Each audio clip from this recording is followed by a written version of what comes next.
Prologue. The storm before dawn, long before her name became a headline. A younger Megyn Kelly lies awake, staring at her ceiling, listening to silence. The quiet is not safe. It carries urgency. In those restless nights, Megyn's mind often loops back to one question. Will the world listen? She already understands something few do so early. The difference between sound and voice. In her evolution from quiet ambition to national stage, that difference will define everything. To understand how Megyn Kelly became the woman who asks the questions no one wants to hear, one must begin with what shaped her.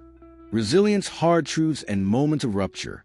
Roots and lost. Megyn Marie Kelly was born November 18, 1970, in Champaign, Illinois, the youngest of 3 children. Wikipedia +2 Encyclopedia Britannica +2 her family later moved to Del Mar, New York, in the Albany region, where she would grow up. Encyclopedia Britannica +2 biography +2 her father, Edward Kelly, was a professor. Her mother, Linda, cared for the household and later worked as a nurse to support the family. Encyclopedia Britannica +1 when Megyn was 15, Edward unexpectedly died of a heart attack. Encyclopedia Britannica +2 biography +2 the shock sent her world reeling. Overnight, everything she'd known shifted. With her father gone, Linda took on multiple roles: provider, caretaker, emotional anchor. The loss forced Megyn into early confrontation with absence, responsibility, and the shape of grief. From that moment, a silent question haunted her younger years. How do you maintain confidence when the ground beneath you trembles? At Bethlehem Central High School, Megyn found refuge in structure, academics, debate, leadership. She joined the cheerleading squad, excelled academically, and often asked questions others found hard. Her spirit was earnest, driven, and quietly ambitious. She was never content to drift. Biography +1 after high school. She applied to Syracuse University's communications school and was rejected. Rather than let that stall her, she pivoted and enrolled in political science, graduating in 1992. Encyclopedia Britannica +1 the rejection taught her early. Sometimes doors close, but there are alternative paths forward. A lawyer's path after graduating from Syracuse, Megyn enrolled at Albany Law School. There, she edited the Albany Law Review, joined student government, and sat on panels reviewing serious campus issues, such as sexual harassment allegations, early glimpses of her willingness to enter conflict zones. Encyclopedia Britannica +2 biography +2 in 1995, she earned her JD and embarked on a legal career, working first at Bickel and Brewer and later at Jones Day, one of the world's most prestigious firms. AllAmericanSpeakers.com +3 Encyclopedia Britannica +3 biography +3 she represented large corporations, including Experian, and navigated high-stakes litigation. Encyclopedia Britannica +2 biography +2, but over time, she chafed at the constraints, the long hours, the black-letter law, the waiting. In the sterile chambers of litigation, she missed the immediacy of voice, nuanced questions. She began to test different edges, pursuing reporting assignments, crafting a demo tape, cold calling station producers. She glimpsed the possibility of blending her legal mind with media. In 2003, she moved toward journalism, freelancing at WLATV in Washington, D.C., while still practicing law. Encyclopedia Britannica +2 biography +2 was uncertain, risky, but she felt alive in that tension. The transition would not be quiet. The call of a new stage as she produced local stories, Megyn's presence grew. She delivered breaking coverage of politics, Supreme Court nominations, local scandals. Her legal background gave her gravitas. She wasn't just a reporter.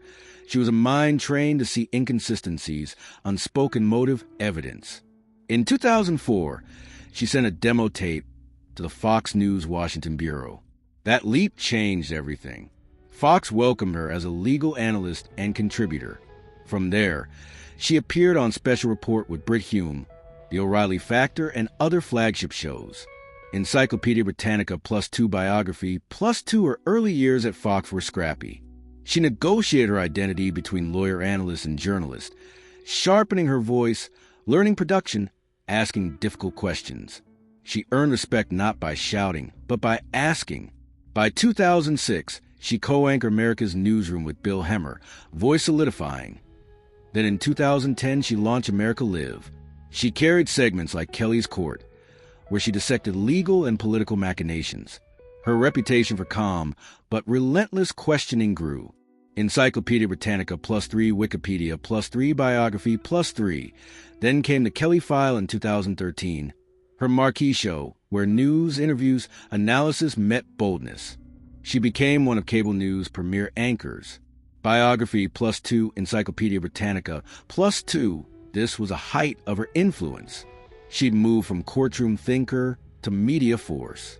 Collisions with power with influence comes friction. Megyn's rise never went unchallenged. Her style, intellectually grounded, unwilling to flinch, meant she often collided with figures accustomed to deferential journalism. One defining moment. During the 2015 Republican primary debate, she challenged Donald Trump on his past sexist remarks. The backlash was swift and personal. He responded with social media attacks, criticism of her style and authority. But Kelly refused to soften. That clash solidified who she would be, a journalist unwilling to back down. Encyclopedia Britannica +3, TV Insider +3, Wikipedia +3. Around this time, she also made personal revelations, including disclosing sexual harassment by Roger Ailes, the powerful Fox News executive. Her candid testimony and memoir Settle for More, 2016, reshaped conversations in media. AllAmericanSpeakers.com +2 Biography +2 Kelly's stance sometimes alienated allies. She walked a tightrope. Conservative networks, critical subjects, partisan viewers. She grappled with identity, reporter, pundit, legal mind, white woman in a male-dominated broadcast world. Every interview, every probe, was freighted with criticism and possibility. Yet she endured and grew. The NBC gamble and backlash in January 2017. Kelly left Fox and joined NBC with big ambitions. She launched Sunday Night with Megyn Kelly, then later Megyn Kelly Today. The network positioned her as a hybrid, news anchor, daytime host, cultural commentator. AllAmericanSpeakers.com +3 Wikipedia +3 Biography +3. But the experiment faced friction from the start. Her style, honed for cable journalism, clashed with daytime expectations. Then came a moment of crisis. In 2018, she made comments about blackface that were widely criticized. The backlash was swift. Internal struggles, public apology, and cancellation followed. Vanity Fair +5, TV Insider +5, Biography +5 in January 2019. Her contract with NBC ended, reportedly with a $69 million settlement. Vanity Fair +2, Wikipedia +2. The separation was messy, symbolic. The premium Kelly had to pay to maintain voice, to move on her terms. That moment marked a pivot. She could have faded. Instead, she transformed. Rebirth, independent media, and renovated voice after leaving NBC. Kelly reoriented. She founded Devil May Care Media, pursued podcasts, YouTube presence, digital-first content. AllAmericanSpeakers.com +2 Wikipedia +2 her flagship platform. The Megyn Kelly Show, launching in 2020. Wikipedia +1 by 2021. The show expanded into SiriusXM, pairing audio and video formats. Wikipedia in 2025. It surged, ranking among top conservative podcasts. Wikipedia +2 Wikipedia +2 Kelly's new model lifted constraints. She chose topics, tone guests. She built a media brand rather than fit one. Her voice remained sharp. The questions still pointed, but now unbounded by network hierarchies. The reinvention was not seamless. She navigated criticism, shifting platforms, monetization challenges. But the core stayed. She would not shrink. Balancing family, fame, and fire beyond the microphones, Kelly is wife and mother. She married Douglas Brunn in 2008, and they share 3 children, Yates, Yardley, and Thatcher. People.com +4 IMDb +4 Biography +4 their life required calibration. Media storms, travel, public scrutiny, and domestic priorities. Kelly's public persona has often been scrutinized by critics on left and right. She's been labeled contradictory, pragmatic, opportunistic. Through it all, she has fought to maintain authenticity. Voice over placation, narrative over silence. Her passion for justice, legal nuance, and probing questions hasn't faded. Some of her most meaningful interviews touch on human stories, abuse survivors, political whistleblowers, contentious social debates. She demands empathy as much as rigor. Kelly carries personal scars, her father's loss, her battles with media magnates, the cost of high-profile decisions. But she continues because she believes in the power of voice. In her world, silence is complicity. Legacy, lessons. And what's next? What will Megyn Kelly be remembered for? Perhaps this: she wrestled with power. She stood in front of facades and asked what lay behind them. She refused to stay small. Her journey teaches lessons. Voices earned, not given. It often demands risk. Integrity is a frontier, not a resting place.